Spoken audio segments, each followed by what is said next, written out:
Am I the A-hole stories? First one is titled, Am I the a-hole for refusing to help my mom financially because she paid for all my younger siblings' stuff but not mine? I'm 26 female. I have 7 siblings. Ages 23 male, 21 male, 17 female, 13 female, 13 female, 9 female, 9 male. All of us, minus the twins, have different dads and she has never had a stable boyfriend. Now, being the oldest, a lot of the mother responsibilities were passed off onto me. I babysat all of the kids until I moved out at 16 and my, now 17, sister even called me mom until she was 6. I taught my 4 youngest siblings how to walk. Taught all of them to ride a bike. Homeschooled my youngest sibling because he has learning disabilities. I also had all cooking and cleaning responsibilities, and was forced into a night job at age 15, to help her support the household, as well as being a full-time student and caregiver when at home. When I moved out at 16, my grandmother moved in as my replacement. I never held this against my mom, even though it was her decision to have so many kids and force me into a mother role. However, I became extremely resentful of the fact that she bought my 23-year-old, 21-year-old and 17-year-old siblings, all cars. They were second-hand, yes, but she never even offered to help me pay for a car, let alone buy me one. She also paid for at least half of their college tuition. I didn't go to college because I not only could not afford it, but I also did terrible in school due to working and being exhausted from being a parent to kids that aren't mine. It really messed with my grades, meaning, no scholarship. I'm doing great now. I have a fantastic job, my own house and have bought my car outright. I'm proud of myself. But now that my home and car have proven to my mom that I have money, I never discuss my money with her. She has started asking for handouts. Loans, that I know she will never pay back basically, as she has never paid me back before. Last night she asked for $200. Didn't say why. I told her no, and when she asked, I said maybe you should ask your other kids. You know, the ones that you bought cars for and put through college, versus asking the one kid who didn't get jack-ish besides a mothering role. She flipped out and said that she never did that and that I was basically being a drama queen and needed to grow up. Am I the a-hole? Now for the top comments. Not the a-hole. Your mom's unhappiness that you've figured out she sees you as the family caretaker and have rejected the role, is not your problem. If she asks for money again, tell her to grow up and take responsibility for her own finances, and seriously think about how much contact you want to have with her going forward. I have very limited contact with her now, which is partly why I said no as well. She never calls me and barely answers when I reach out to her either. What your mom did is called parentification, and is a form of abuse. She forced you into the role of parent. Not the a-hole. She already got her money's worth out of you when she took away your childhood. I would have said sure and given her an envelope of doll hairs. Not the a-hole. How grow up? You're more adult than she is. You grew up way too fast, and had to be a mother so young to your siblings. Your mom is upset because she wants to use you as an interest-free ATM, and still sees you as the family caretaker. They are not your responsibility. Be happy, live your life the way you want to, and let your other siblings step up for once. This is what I wanted to say. The absolute nerve of this woman to tell you to grow up. Tell her to lose your number until she gets her crap together and takes responsibility for her life choices. In no way are you an a-hole here. Not the a-hole times 100. Now for the next story. Am I the a-hole for telling my brother that I can't move out because he financially destroyed me? I work just a bit over minimum wage, so I don't have much money saved. I had a very small property in Mexico where my father lives, and I sold it and gave some to him, since he was struggling at the time. With around $4,000 in the bank, I regretted letting my mom find out, because even though I love her, she tends to overspend and get into debt fast. I wanted to do many things with this money, either travel or go back to school, but I was pressured by my mom to not spend it and just use it when I needed it. I did spend some money on takeout and stuff I liked, but most of it was spent by my mom and brother, who is now a teenager. I never really had a reason to keep tabs on my account, which was stupid of me, because my dreams came crashing down when I tried to take out $100 and was declined. I checked my account and I only had $30 inside, and I panic. I check the history and I find out my brother spent over $600 in 5 days on Xbox cards. I cried so much, and I was held back by my mom and stepdad to not beat my brother and destroy his Xbox.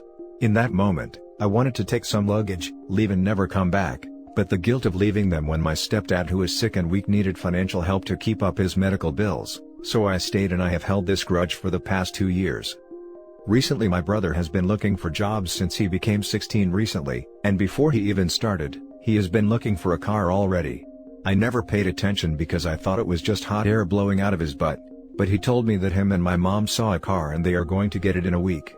I got silent and asked how much, and he said 7,000, and I said, I like that you are having high hopes for finding a job, but you shouldn't spend mom's money if you can't pay for it. He responded that she was only going to pay for the down payment and he would do the rest, but I retorted, you know, the moment that you can't pay it, they will take it back? I won't allow you to keep taking her money just because you think you'll find a job immediately. The next thing he said made my blood boil. Why do you care? It's not your money and it's only 7,000, that's not a lot of money. I went cold. I once had $4,000 in my bank. You and mom spent it on things without my permission. You stole $600 in 5 days and I don't know how much you stole before that. I wanted to go on vacation or go back to school, but what I should have done was get an apartment and leave you all. I have lost so much because of you all and I still stay only because I care about you, but I can't live my life like this. I left to get some sun and now I am here. I know some would say that I should have left a long time ago, but I make more than half the salary between my family and they needed my financial help for years. Am I the a-hole for telling my brother I want to move out, but I financially can't because of them? Now for the top comments. Not the a-hole, but please, get your own account that no one can access. I honestly think this is partially your fault for being a pushover and allowing access, when you knew there were spending problems. You are right, I am a pushover, but sometimes they need medicine for my dad or repairs to the house and vehicles. My mom is the only other person in my family that earns money, and she get minimum wage. When something expensive is needed they promise to pay me back, but it takes a long time for them to pay. I'd still get that account, and if they need money for emergency purposes, you can pay the bill directly. They don't need unrestricted access to your account. Not the a-hole. If your mother can afford to help your brother get a $7,000 car, she can afford to manage without you. Start your life. Also, she can afford to pay you back for the money she stole. Not the a-hole. Not the a-hole. But how are you able to acknowledge their bad decisions and not your own? You are an adult. You are making the decision to stay, that's not on them. And for some reason, even after having money stolen from you, you are making the conscious choice to do nothing, and have a bank account that is shared. Get your own bank account. I do have my own bank account, but I'm going to be honest, I gave the password to my parents. I haven't told them this, but I gave it to them because I fear that if I die suddenly, all the money I have would be frozen and I would die without giving the little I have to them. I don't have health insurance, but I do have life insurance just in case, so my death wouldn't send them into debt because of my untimely leave. Now for the last story. Am I the a-hole for making my son give up the signifiers of wealth at school, designer clothes and sneakers, being driven in nice cars, because he was making fun of kids for being less wealthy than us? I am a mother to a teenage boy. The father is hardly in the picture, he pays child support and that's about it, he is very absent otherwise. Another relevant thing, I'm pretty well off, I work in tech. My son's father is extremely wealthy and the court order for child support is enough to pay for the best for my son.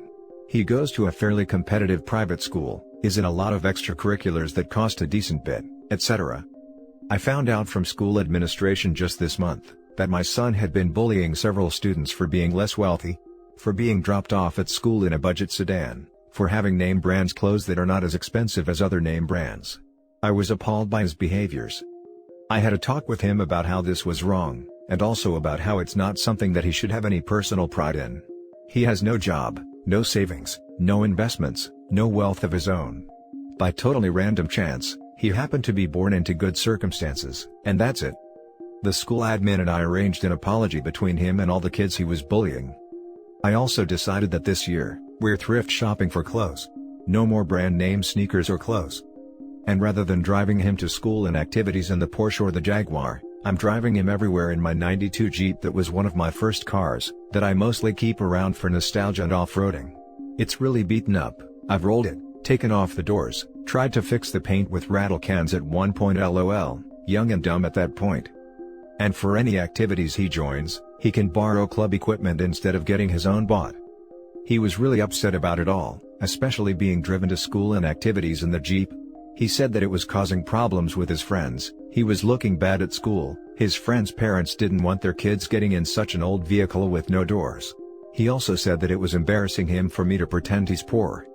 His dad, who overall has been very absent, got upset with me because apparently, word had gotten around his circles that his son was being driven around town in a junker, and that I was making him use the club gear for sports instead of his own.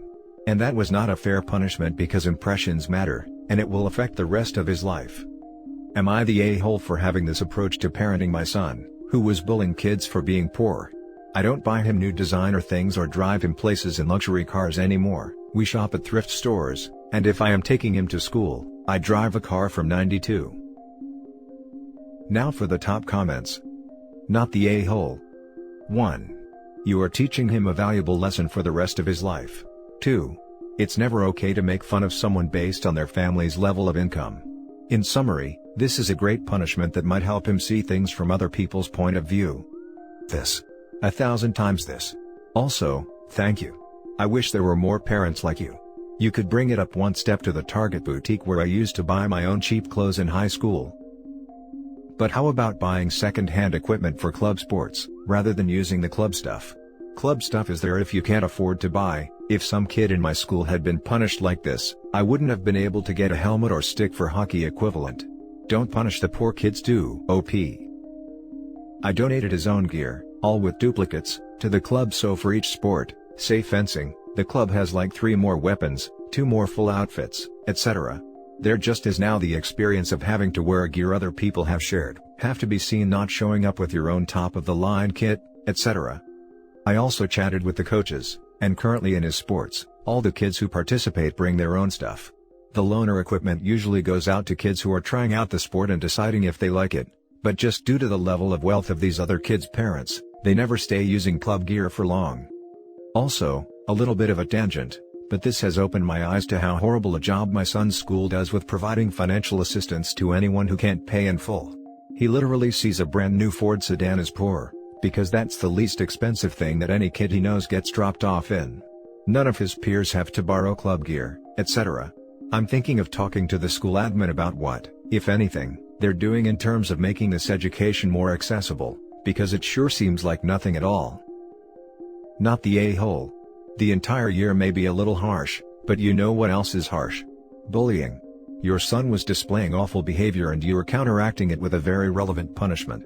And if his friends are excluding him because of his perceived wealth, they aren't really his friends.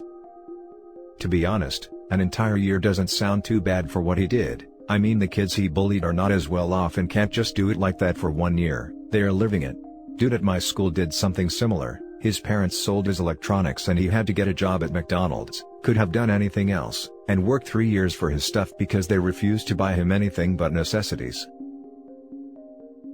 And that's it for this video, guys. If you have thoughts to share, leave a comment below. Don't forget to hit like and subscribe if you like this content. I'll catch you in the next one. Good day, everyone.